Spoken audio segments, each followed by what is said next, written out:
এবার সাহিত্য ও সাংস্কৃতিক সংবাদ। দেশবর্ণের লেখিকা লতা নাসিরউদ্দিন তার বিখ্যাত উপন্যাস বিহাইন্ড দ্য ডোরস উপন্যাসের জন্য দ্বিতীয় নোবেল খ্যাত পুরস্কার বুকার পেয়েছেন। বিস্তারিত দেখুন। ম্যাডাম, আপনি বুকার পুরস্কার পাওয়ার সম্পর্কে কিছু বলুন। ধন্যবাদ। দেশের জন্য সম্মান বয়ে আনতে পেরে আমার খুবই ভালো লাগছে। আর আমি সত্যি বিশ্বাস করি যে এই সম্মান শুধু আমার একার না, এদেশের প্রত্যেকটি মানুষের সম্মিলিত প্রচেষ্টার ফল। Thank you for your question. Lata নাসিরউদ্দিনের অন্যান্য বিখ্যাত উপন্যাসসমূহ হচ্ছে জাহাজ কাটার গল্প, ছিটমহলের দিনলিপি, cross the line.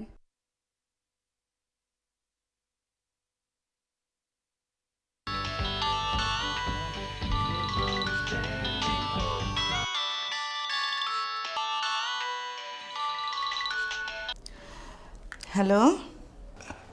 Hello, congratulations. Thank you. আমি বিসিসি এর প্রেসিডেন্ট বলছি, আসাদ চৌধুরী। আমার একটু জ্বর, মানে গলাটা কেমন ধরা। আপনার কথা ঠিকমতো বুঝতে পারছেন তো আপনি? না, ইটস ওকে। আপনি এত অসুস্থ শরীর নিয়ে ফোন করেছেন, সেই জন্য ধন্যবাদ। আমি কিন্তু অনেকক্ষণ কথা বলবো। বলবেন। অনেক আগে আমি আপনার দুটো উপন্যাস পড়েছিলাম এবং পড়ার পর আমি ডিসিশন নিয়েছিলাম যে আপনার বই আর আমি কখনো পড়বো না। সে কি? কেন? এই বয়সে আপনার বই পড়া স্বাস্থ্যের জন্য নিরাপদ না। কেন? আপনার উপন্যাস পড়ে আমার প্রেশার বেড়ে গিয়েছিল। দেখুন, আমি কিন্তু মানে পাঠকদেরকে উত্তেজিত করার জন্য বা খামাখা আমার গল্পকে সেন্সেশনালাইজ করার জন্য কিছু করি না। আমি জাস্ট আমার ক্যারেক্টার্সগুলোর ইমোশনস, হাসি কান্না, দুঃখ, বেদনা, তাদের প্রেম, সংঘাত, এই সব কিছুর সাথে বাস্তবতাকে একটু ব্লেন্ড করে দেওয়ার চেষ্টা করি আর কি। কিন্তু আমার মনে হয় আপনি প্রায় বাস্তবতা অতিক্রম করেন। বাস্তবতা অতিক্রম করি মানে? এখন দেখছি উপন্যাস নিয়ে কথা বলা লেখিকার মুডের জন্য নিরাপদ না। না, ইটস ওকে। ভালো লাগলো আপনার সাথে কথা বলে। কথা কিন্তু এখনো শেষ হয়নি। মানে আমি এবং আমার স্ত্রী আপনাকে নিমন্ত্রণ জানাচ্ছি আগামীকাল রাতে আপনি আমাদের সঙ্গে ডিনার করবেন। আশা করি আমার কথাটা আপনি অনার করবেন। দেখি, I'll try. Nice talking to you. Thank you.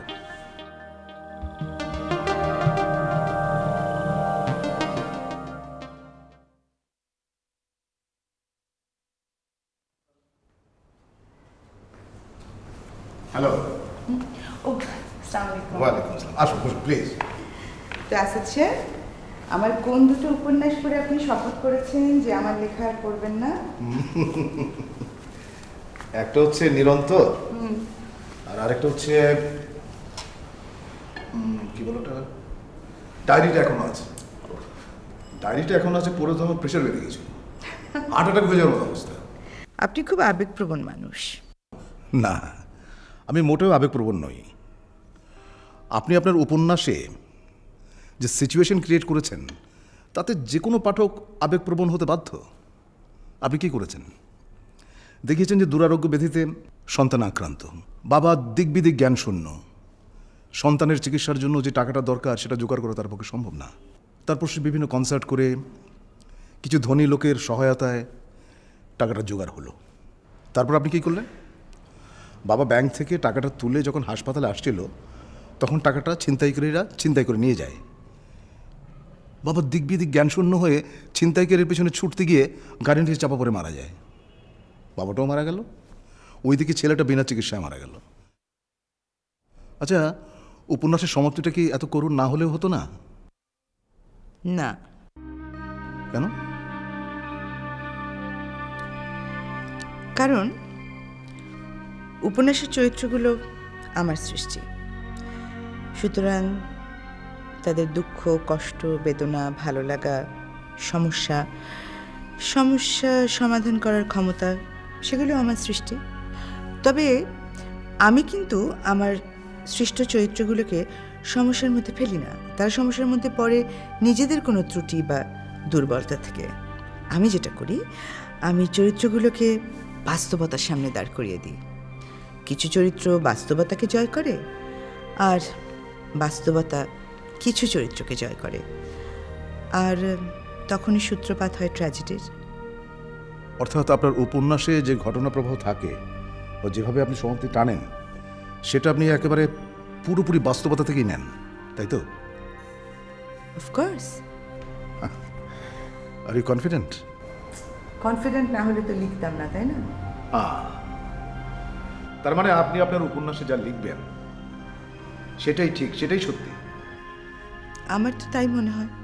ধরুন একটা উপন্যাসের অর্ধেক লিখেছেন আপনি, হ্যাঁ, আর বাকি অর্ধেক লিখেছে আরেকজন ভদ্রলোক এবং তিনি সমাপ্তি টেনেছেন। সেই ক্ষেত্রে তার সমাপ্তি আর আপনার সমাপ্তি কি একরকম হবে? কোনো মিল থাকবে? এক না হওয়ার সম্ভাবনা বেশি। কেন?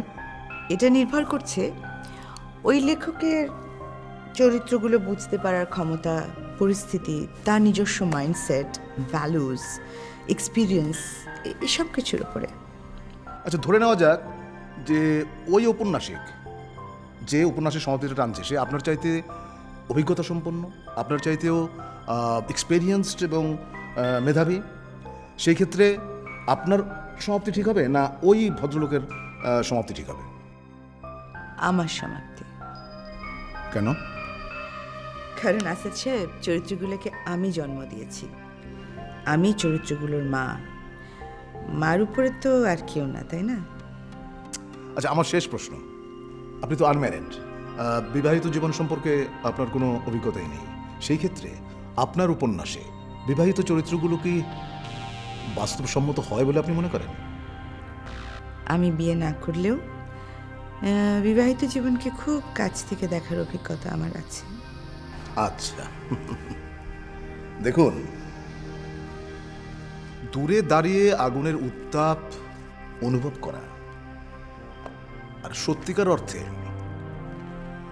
আগুনে পুড়ে যাওয়ার অনুভূতি কিন্তু এক নয়।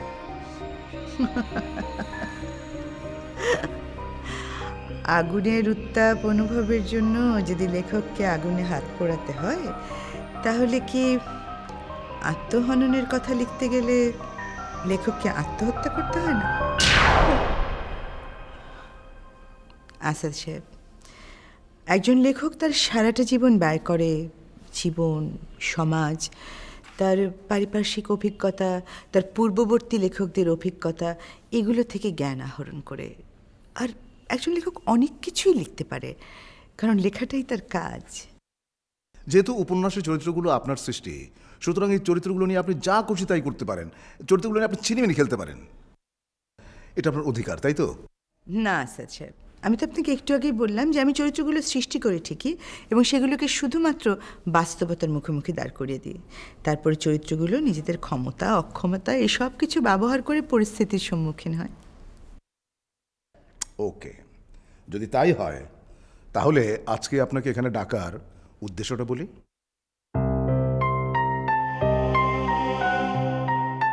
ভ্যালেন্টাইন ডে উপলক্ষে আমি আমার একটা আত্মজীবনী লেখাতে চাই। মানুষ আত্মজীবনী লেখে নিজের অতিক্রান্ত জীবন নিয়ে, অর্থাৎ যে জীবনটা সে পার করে এসেছেন, তার অভিজ্ঞতা, তার দৃষ্টিভঙ্গি, তার তথ্যগুলো নিয়ে লেখা হয়। কিন্তু আমি আমার আত্মজীবনীটা লিখতে চাই যে জীবন আমি যাপন করিনি, কিন্তু যাপন করার স্বপ্ন দেখতাম। বুঝিনি। বলছি, দেখুন, যৌবনে আমি একটা মেয়েকে ভালোবেসেছিলাম। তার নাম ছিল রূপা। রূপা অবাঙালি ছিল। আমার চিন্তায়, চেতনায়, আমার অন্তর্গত অনুভূতির কাছে রূপা এখন উজ্জ্বল। কিন্তু কোনো কারণে রূপার সঙ্গে আমার বিয়ে হয়নি। আমি যে মেয়েটাকে বিয়ে করেছি, অর্থাৎ আমার এখনকার যে স্ত্রী, তাকে কিন্তু আমি রূপার নামেই ডাকি। এবং এই দাম্পত্য জীবনে আমি সুখী, তৃপ্ত। কিন্তু যদি অরিজিনাল রূপা, অবাঙালি রূপা, যাকে আমি ভালোবাসতাম, তার সঙ্গে যদি আমার বিয়ে হতো, তাহলে আমার জীবনটা কেমন হতো? আমি কি আমার এখনকার যে জীবন তার মতো তৃপ্ত হতাম? আমি কি আপনাকে বোঝাতে পেরেছি? কিছুটা। ধরুন আমি এই অরিজিনাল রূপাকে বিয়ে করেছি এবং 30 বছর যাবৎ সংসার করছি, এবং এখন যদি আমি আত্মজীবনীটা লিখতে যাই, তাহলে সেটা কেমন হবে? অর্থাৎ আপনি যদি রূপাকে বিয়ে করতেন, তাহলে আপনার জীবনটা এখন কেমন হতো সেটা আমাকে লিখতে হবে, তাই তো? এক্স্যাক্টলি। ইন্টারেস্টিং। অবশ্য বিশ্ব সাহিত্যে এরকম ইনস্টেন্স আরও আছে, যেমন অ্যারাবিয়ান নাইটস, সহস্র রজনীর গল্প। কিন্তু মিশরীয় লেখক নাগিব মাহফুজ, ওনার উপন্যাসের গল্প শুরু হয় তারপর থেকে। আচ্ছা, নাগিম মাহফুজ তো নোবেল পুরস্কার পেয়েছিল, তাই না? জি, আরবিক লিটারেচারের একমাত্র নোবেল বিজয়ী লেখক। কিন্তু আসাদ সাহেব, মানে আপনার অযাপিত জীবন নিয়ে যদি আমাকে কিছু লিখতে হয়, তাহলে তো আমাকে আপনি, আপনার স্ত্রী এবং বিশেষ করে রূপার ব্যাপারে অনেক কিছু জানতে হবে, রিসার্চ করতে হবে, একদম চুলচেরা একটা বিশ্লেষণে যেতে হবে, তাই না? করুন। আপনার আর আপনার স্ত্রী না হয় করলাম, কিন্তু রূপা? এক মিনিট।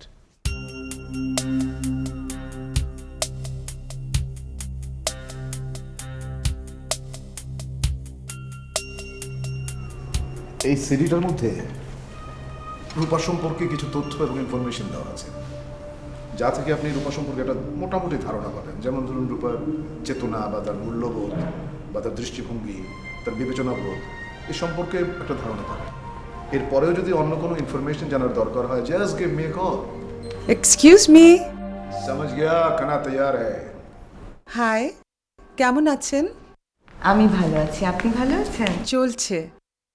আচ্ছা শোনেন, একদিন কিন্তু আমার গেস্ট হয়ে আসতে হবে। সেদিন অনেক কথা বলবো। আজ তো কথা বলতেই দিল না। কথা বলতে দিল না মানে? দিল না মানে দিল না।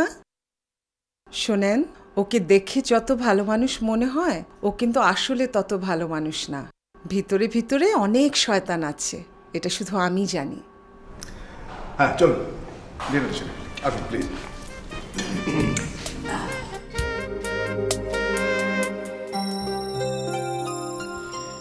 আসলে আমরা মানুষের ভেতরের মানুষটিকে চেনার জন্য বিভিন্ন পদ্ধতি অবলম্বন করি।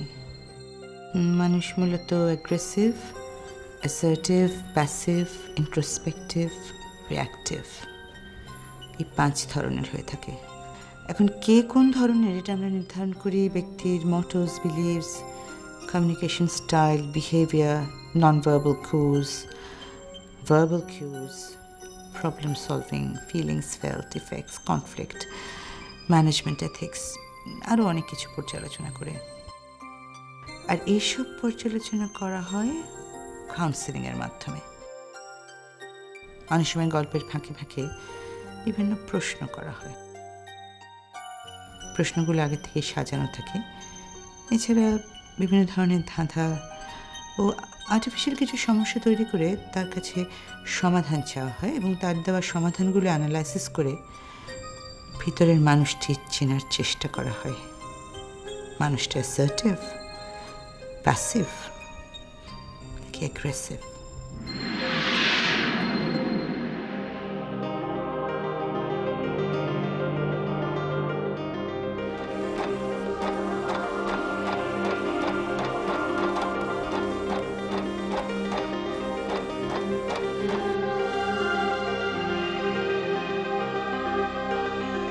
Yes.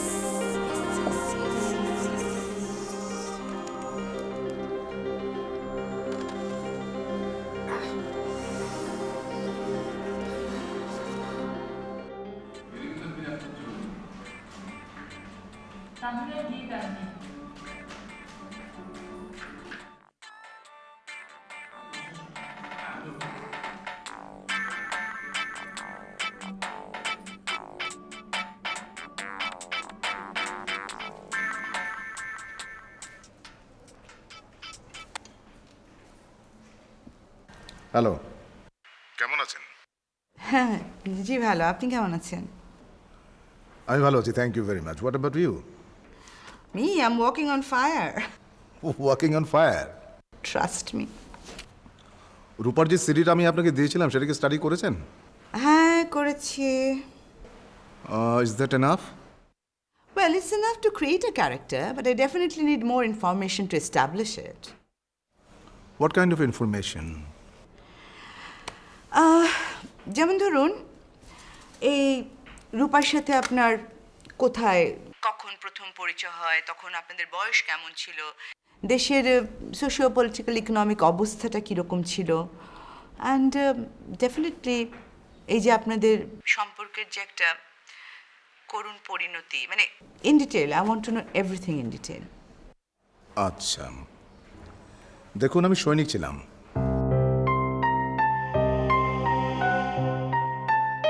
1965 সালে পাক ভারত যুদ্ধের সময় আমাকে ট্রান্সফার করা হয় যশোর ক্যান্টনমেন্টে।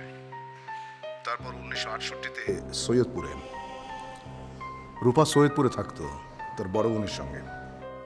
রূপারা যে কলোনিতে থাকতো সেটার নাম ছিল নিচু কলোনি। একবার হলো কি, মহররমের লাঠি খেলা দেখার জন্য আমি কলোনির পাশে গেলাম। সেখানেই প্রথম আমি রূপাকে দেখি। অপূর্ব সুন্দরী, হরিণের মতো চোখ। ওর দৃষ্টি আকর্ষণ করার জন্য আমি লাঠি খেলায় যোগ দিলাম, আর বারবারই তাকাচ্ছিলাম রূপার চোখের দিকে। একসময় দেখলাম রূপা আমাকে দেখছেন। খেলায় মনোযোগ ছিল না তো, তাই হঠাৎ একটা লাঠির বাড়ি এসে পড়লো আমার হাতে। ব্যথায় আমি খেলা ছেড়ে পাশে গিয়ে দাঁড়ালাম, এবং তীব্র যন্ত্রণায় আমি যখন চোখ বন্ধ করে আছি এবং চোখ খোলার পর দেখলাম রূপা খেলা না দেখে আমার দিকে তাকিয়ে আছে। তারপর কি যেন হলো, একটা ঐশ্বরিক যোগাযোগ আমাদের দুজনের মধ্যে হয়ে গেল। বুকটা কেমন মোচড় দিয়ে উঠল, and the butterfly in the stomach. তারপর খেলা শেষ, রূপা চলে গেল। আমার কেন যেন মনে হলো রূপা আবার আসবে। তারপর হঠাৎ একটা বাচ্চা মেয়ে আমাকে শিরনি দিয়ে গেল। তারপর তাকিয়ে দেখি সে বাচ্চা মেয়ের হাত ধরে রূপা দাঁড়িয়ে আছে গোলের মাথায়। শুরু হলো সৈনিকের প্রেম, the love story of soldier. Hello, আপনি কি আমার কথা শুনছেন? হ্যাঁ হ্যাঁ সরি, আমি শুনছি, আপনি বলুন। রূপার সঙ্গে আমার দেখা হতো নিচু কলোনির পাশ দিয়ে যাওয়া রেল লাইনের ধারে। ওখানে অনেক গাছগাছালি ছিল, মানুষ সাধারণত ওই দিকটায় আসতো না। ওখানে রূপার সঙ্গে আমার দেখা হতো, কিন্তু কথা শুরুর আগেই কথা ফুরিয়ে যেত। রূপা বাংলা বুঝতো কিন্তু বলতে পারতো না। আমি উর্দু বুঝতাম কিন্তু বলতে পারতাম না। তারপর দুজন দুজনকে ভাষা শেখানোর শেখার চেষ্টা। রূপা আমাকে উর্দু শেখানোর জন্য মরিয়ে হয়ে থাকতো, আর আমি মাঝে মাঝে ভান করতাম যে আমি বুঝতে পারছি না। আর রূপার সেই অদম্য চেষ্টা এবং তার যে পরাজয় শেখাতে পারছে না, সেটা আমি খুব উপভোগ করতাম। এরপর 1970 সালে আমি ট্রান্সফার হয়ে গেলাম লাহোরে। রূপাকে বললাম চাকরি ছেড়ে দেব। রূপা বলল না, চাকরি ছাড়ার দরকার নেই। আমি চলে গেলাম লাহোরে। আমি উর্দু লিখতে পারি না, রূপাও বাংলা লিখতে পারে না, সুতরাং আমাদের মধ্যে যোগাযোগটা বিচ্ছিন্ন হয়ে গেল। কিন্তু মনে মনে একটা যোগাযোগ আমাদের দুজনের হয়তো ছিল। 70 সাল, স্বাধীনতা আন্দোলন, বাঙালি অবাঙালির মধ্যে তিক্ততা, সারাক্ষণই একটা আতঙ্কের মধ্যে থাকি রূপার যদি কিছু হয়ে যায়। যুদ্ধ শেষ হয়ে যায় এক সময়, আমি ফিরে আসি বাংলাদেশে। এসে দিকে রাজাকারের হাতে মারা গেছে বাবা, যুদ্ধ থেকে ফিরে আসেনি বড় ভাই, বাড়িঘর পুড়িয়ে দিয়েছে হানাদার বাহিনী। তারপর সৈয়দপুরে আসি। স্বাধীনতার পর অবাঙালিরা পাকিস্তানের উদ্দেশ্যে দল বেঁধে বাংলাদেশ ছেড়ে গিয়েছিল। সে দলে হয়তো রূপাও ছিল।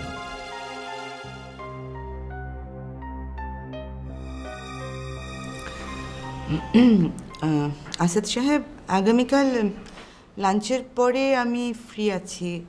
আপনি যদি একটু টাইম দিতেন তাহলে আমার রিসার্চের জন্য খুবই সুবিধা হতো। শিওর, চলে আসুন, কোনো অসুবিধা নেই। খোদা হাফেজ।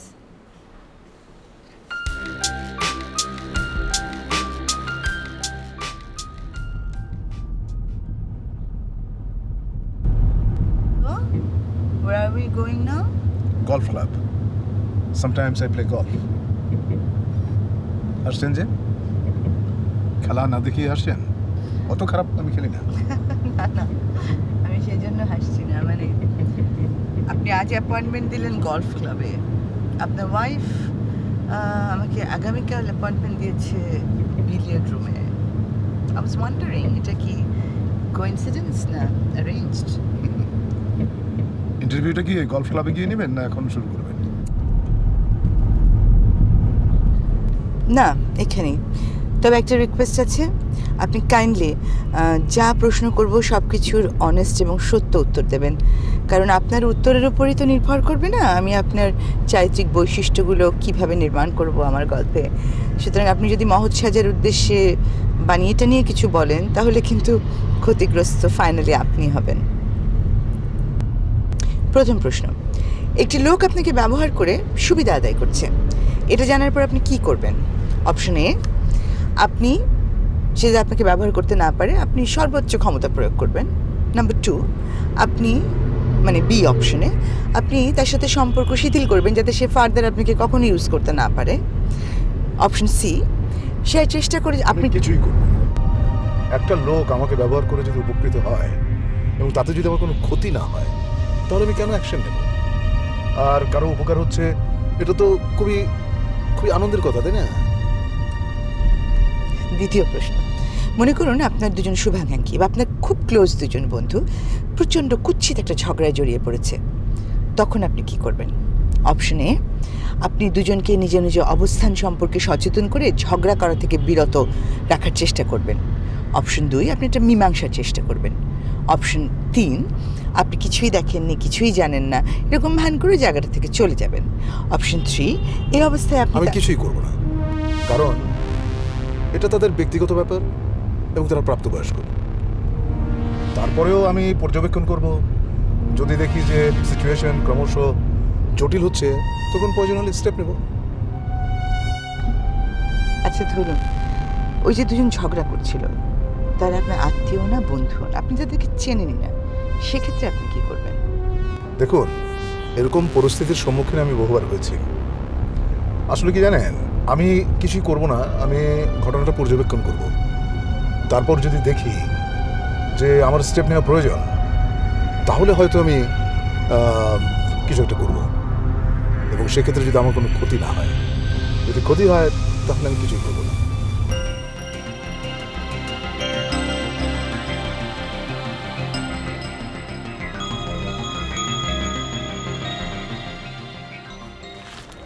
আমার ফোর্থ কোয়েশ্চেন, কোনো একটা ব্যাপার নিয়ে পারিবারিক বা ব্যবসায়িক কোনো একটা ডিসিশন নিয়ে আপনি এবং আপনার পার্টনার কিছুতেই একমত হতে পারছেন না, সেক্ষেত্রে আপনি কি করবেন?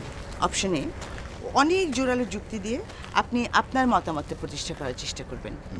অপশন বি, আপনার পার্টনারের মতামত যে কতটা ভুল সেটা প্রমাণ করার চেষ্টা করবেন। অপশন সি, অযথা ঝগড়া না বাড়িয়ে অনিচ্ছা সত্ত্বেও আপনি আপনার পার্টনারের মতামতটা মেনে নিলেন। ফাইনালি অপশন ডি, আপনার অভিজ্ঞতা আপনার আমার মতামত জানানোর আগে আমি আমার পার্টনারের মতামতটা বোঝার চেষ্টা করব। তিনি কি বোঝাতে চাইছেন সেইটা বোঝার চেষ্টা করব। তারপর যদি প্রয়োজন মনে করি তাহলে আমি আমার মতামত জানাবো। চলুন।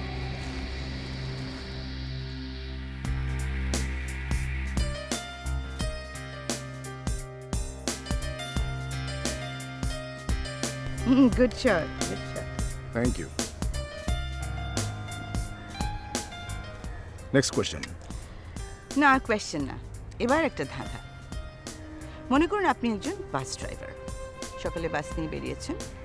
প্রথম স্টপেজে উঠেছে 5 জন, সেকেন্ড স্টপেজে উঠেছে 17 জন, থার্ড স্টপেজে 6 জন নেমে গেছে, 11 জন উঠেছে। আবার বলুন তো। মনে করুন আপনি একজন বাস ড্রাইভার, সকালে বাস নিয়ে বেরিয়েছেন। ফার্স্ট স্টপেজে উঠেছে 5 জন, 5 জন, সেকেন্ড স্টপেজে 17 জন, 5 যোগ 17 22, থার্ড স্টপেজে নেমে গেছে 6 জন, আর উঠেছে 11 জন। যাত্রী ছিল 22 জন, নেমে গেল 6 জন, তার মানে বাকি থাকলো 16 জন। তৃতীয় স্টপেজে কজন যাত্রী উঠবে? 11 জন। আচ্ছা, যাত্রী ছিল 22 জন, নেমে গেল 6 জন, তার মানে থাকলো 16 জন। তারপরে স্টপেজে কি হলো? তারপরে না, ওই যে তৃতীয় স্টপেজে 11 জন উঠলো। আচ্ছা, তার মানে 16 আর 11 হচ্ছে 27 জন। রাইট। ওকে, পরের স্টপেজে 20 জন উঠলো। আচ্ছা, 27 যোগ 20 মানে হচ্ছে 47 জন। নেমে গেল 7 জন। 40 minus 7, 47 minus 7 equals 40. ওকে, দাদার প্রশ্নটা কি? ড্রাইভারের বয়স কত? হ্যাঁ,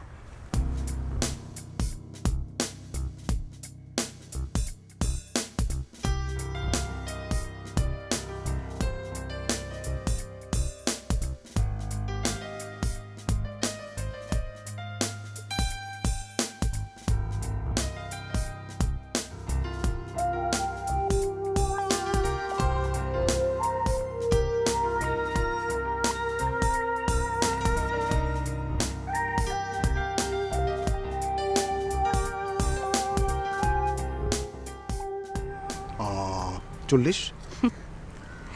আমি তো বাসের যাত্রী সংখ্যা জানতে চাইনি, আমি ড্রাইভারের বয়স জানতে চেয়েছিলাম। Let me explain. আমি শুরুতেই আপনাকে বলেছিলাম, মনে করুন আপনি একজন বাসের ড্রাইভার। আপনি বাসের ড্রাইভার, আপনার বয়স কত?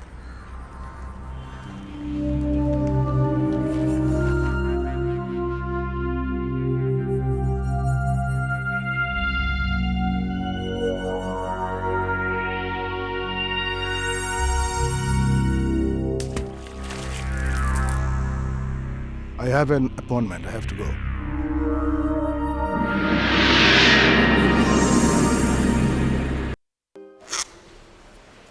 কেলবেন, না, ভ্যালেন্টাইন ডেতে আমার জীবনী প্রকাশ হবে।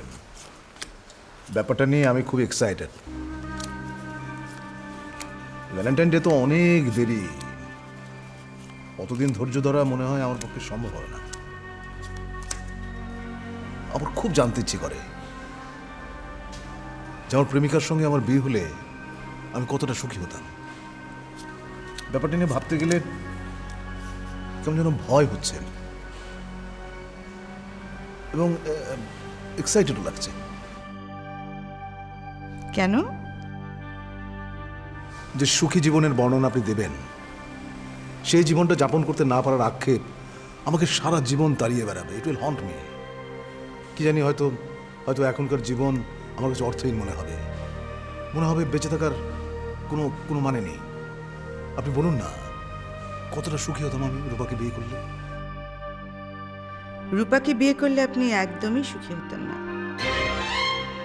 রূপাকে বিয়ে করলে চরম অশান্তি নেমে আসতো আপনার জীবনে। দাম্পত্য কলহের কারণে আপনার ব্যবসায়ও এত লাভ হতো না। ক্রমশ এই ফিনান্সিয়াল স্ট্রেস, অশান্তি সব কিছু মিলিয়ে আলটিমেটলি রূপার সাথে আপনার ডিভোর্স হয়ে যেত। আপনার মাথা খারাপ হয়ে গেছে। হ্যাঁ হ্যাঁ, আমার মাথা খারাপ করার জন্য, আমাকে বিভ্রান্ত করার জন্য আপনি অনেক কিছুই ট্রাই করেছেন। আপনার ইন্টারভিউটা আমি নিতে চেয়েছিলাম আপনার চারিত্রিক বৈশিষ্ট্যগুলোকে বের করবার জন্য। আমি কিন্তু আপনাকে বলে নিয়েছিলাম যে ইন্টারভিউতে আমি যে প্রশ্ন করব সেগুলো সব সত্য উত্তর দেবেন। আপনি কি করলেন? আপনি গুছিয়ে বানিয়ে অজস্র মিথ্যা কথা আমাকে বললেন। আর এই কাজটা আপনি করেছেন কারণ আপনি নিজেকে আমার সামনে একজন ইন্ট্রোস্পেক্টিভ মানুষ হিসেবে প্রমাণ করতে চেয়েছেন। একজন ইন্ট্রোস্পেক্টিভ মানুষ, তার অনেক ধৈর্য হয়, সে সামনের মানুষকে সম্মান করে, সে যেন হার্ট না হয় সেদিকে খেয়াল রাখে, সমস্ত প্রশ্ন মনোযোগ দিয়ে শুনে তার সে কথার উত্তর দেয়। তো এরকম একটা মানুষের সাথে তো রূপা কেন, যে কেউই খুবই ভালো থাকবে। কিন্তু মজার ব্যাপারটা কি জানেন আসাদ সাহেব, আপনি ইন্ট্রোস্পেকশন নিয়ে আমার প্রশ্নগুলো শুনেছেন, কিন্তু আপনার অ্যাটিটিউড ছিল aggressive. You are an aggressive man. Aggressive লোকদের প্রথম লক্ষণ হচ্ছে তাদের ধৈর্য খুব কম, ভীষণ কম। সামনের মানুষের কোনো কথাই তারা ধৈর্য সহকারে শোনে না। যেমন আপনি আমাকে আমার কোনো প্রশ্নই শেষ করতে দেননি। আর দ্বিতীয় লক্ষণ হচ্ছে অ্যাগ্রেসিভ মানুষরা হেরে যেতে পছন্দ করে না। আপনি যখন আমার ধাঁধার উত্তরটা দিতে পারলেন না, যে স্ট্রোকটা অসম্ভব সফট হ্যান্ডে খেলার কথা, আপনি এত জোরে স্ট্রাইক করলেন যে বলটা গিয়ে পড়লো পানিতে। এরকম আরও অনেক এক্সাম্পলস আছে যা দিয়ে আমি প্রমাণ করতে পারবো যে আপনি অ্যাগ্রেসিভ।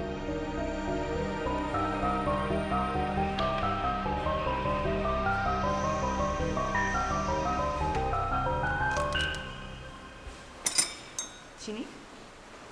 Thank you.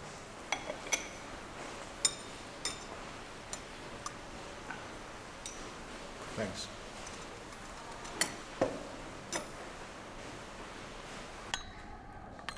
এবার আপনার স্ত্রীর প্রসঙ্গে আসি। আপনার স্ত্রীকে আমি মিট করেছি, একটা লম্বা ইন্টারভিউ নিয়েছি। ওনাকে অত্যন্ত ভালোভাবে অবজার্ভ করেছি আমি, এবং ওনার কথা বলা, ওনার মাইন্ডসেট, ওনার বিহেভিয়ার প্যাটার্ন দেখে আমার মনে হয়েছে যে উনি হচ্ছেন একজন অ্যাসার্টিভ মানুষ। অ্যাসার্টিভ মানুষদেরকে অনেক সময় নন অ্যাগ্রেসিভও বলা হয়ে থাকে। আপনি তো এটুকু নিশ্চয়ই বুঝতে পারছেন যে একজন নন অ্যাগ্রেসিভ মানুষ একজন অ্যাগ্রেসিভ মানুষের সাথে খুব ভালোভাবেই তার জীবনটা কাটিয়ে দিতে পারবে।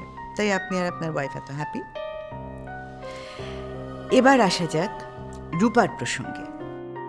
তো রূপা সম্পর্কে আপনি আমাকে যা যা ইনফরমেশনস দিয়েছেন, আমি সিডিতে যা যা পেয়েছি, তাতে তো ইটস কোয়াইট অ্যাপারেন্ট যে রূপা অত্যন্ত অ্যাগ্রেসিভ একজন মানুষ ছিলেন। আর এই ব্যাপারটা আপনি খুব ভালো করে জানেন, সে কারণে আপনি নিজেকে একজন ইন্ট্রোস্পেক্টিভ হিউম্যান বিইং হিসেবে আমার কাছে প্রমাণ করতে এতটা ব্যস্ত ছিলেন। আসাদ সাহেব, দুজন অ্যাগ্রেসিভ মানুষ কখনো কখনো একসাথে হ্যাপি থাকতে পারে না। তা আমার কি মনে হয় জানেন? আমার মনে হয় যে রূপার সাথে আপনার যে বিয়েটি হয়নি সেটা আদৌ কোনো দুর্ঘটনা না। আপনি ইচ্ছা করে রূপাকে বিয়ে করেন। আমি ইচ্ছে করে রূপাকে বিয়ে করিনি।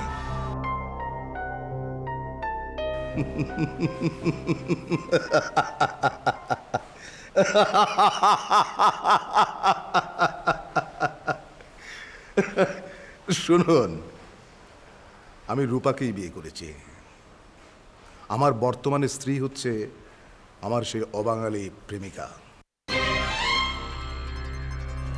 কি বিশেষ হচ্ছে না? রূপা, রূপা, এই রূপা, ভিতরে আয়।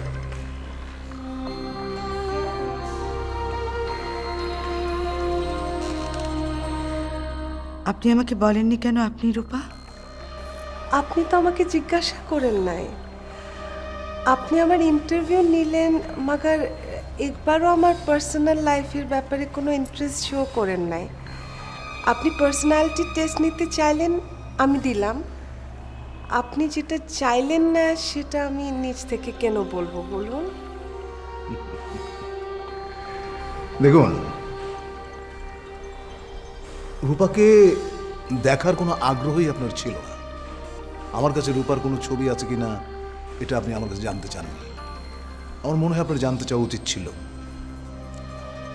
কারণ আপনার ধারণা করেই নিয়েছিলেন যে রূপার কোনো ছবি আমার কাছে নেই। আপনার এই ধারণা যেমন ভিত্তিহীন, তেমনি আমাদের দাম্পত্য জীবন সম্পর্কে আপনার যে মতামত সেটাও ভিত্তিহীন। তবে হ্যাঁ, পার্সোনালিটি টেস্টে আপনি বিচক্ষণতার পরিচয় দিয়েছেন, কিন্তু দুজন অ্যাগ্রেসিভ মানুষ দাম্পত্য জীবনে সুখী হবে না, আপনার এই ধারণাটা বোধহয় ভুল। সবার ক্ষেত্রে এটা প্রযোজ্য নয়। দুজন অ্যাগ্রেসিভ মানুষ একটা সংসারে সুখী হতে পারে। মানুষের সম্পর্কটা নির্ভর করে পরিস্থিতি এবং সময়ের উপরে। আমি কি আপনাকে বোঝাতে পেরেছি?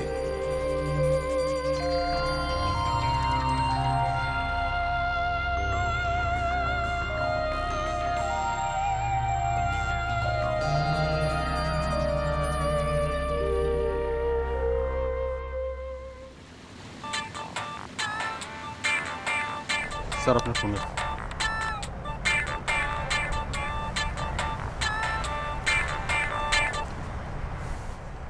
হ্যাঁ রূপা বলো। सुनिए जी, अभी अभी न्यूज में देखा वो जो लता जी वो एक रोड एक्सीडेंट में गुजर गए।